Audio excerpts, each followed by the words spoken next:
Однажды в одном из районов города Нови Сад прохожие заметили маленького щенка, который одиноко ходил возле домов и жалобно скулил. Малыш выглядел растерянным и напуганным, словно совсем недавно потерял тех, кого любил.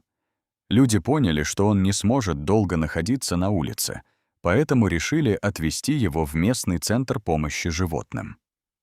Когда волонтеры осмотрели щенка, они сразу заметили, что он не похож на бездомного. Его шерсть была чистой, он выглядел ухоженным и хорошо накормленным. Было понятно, что совсем недавно у него был дом и заботливые хозяева. Однако среди жителей никто не смог узнать малыша, поэтому сотрудники приюта решили попробовать найти его семью через объявление. Они разместили историю щенка на странице организации в интернете и стали ждать ответа. Сотрудники надеялись, что кто-то узнает своего потерявшегося друга и сможет вернуть его домой. Вскоре в приют поступил неожиданный звонок. На другом конце провода была маленькая девочка по имени София. Она еле сдерживала слезы и рассказала, что несколько дней назад исчез ее любимый песик. Девочка описала его внешность, и волонтеры сразу поняли, что речь идет именно о найденном малыше. Они успокоили ребенка и сообщили, что щенок жив, находится в безопасности и получает необходимый уход. Девочка очень обрадовалась и вместе с родителями сразу отправилась в приют. Когда двери открылись, щенок сразу услышал знакомый голос.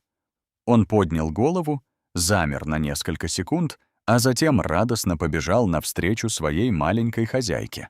Казалось, он сразу понял, что наконец-то снова оказался рядом с любимым человеком. София крепко обняла своего питомца и не могла поверить, что их встреча состоялась. Волонтеры с улыбкой наблюдали за этой трогательной сценой, ведь именно ради таких моментов они каждый день помогают животным. После возвращения домой щенок снова оказался в привычной обстановке. Он больше не был одиноким и снова почувствовал тепло, заботу и любовь своей семьи.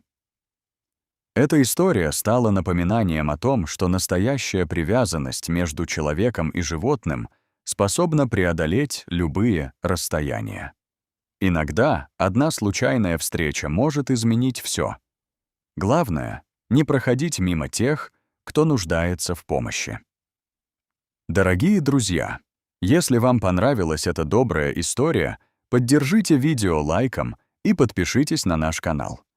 Здесь вас ждут еще много удивительных рассказов о животных, спасении и настоящей человеческой доброте. Не забудьте оставить свой комментарий и поделиться этой историей с друзьями. Пусть больше людей узнают, как важно помогать тем, кто оказался в беде.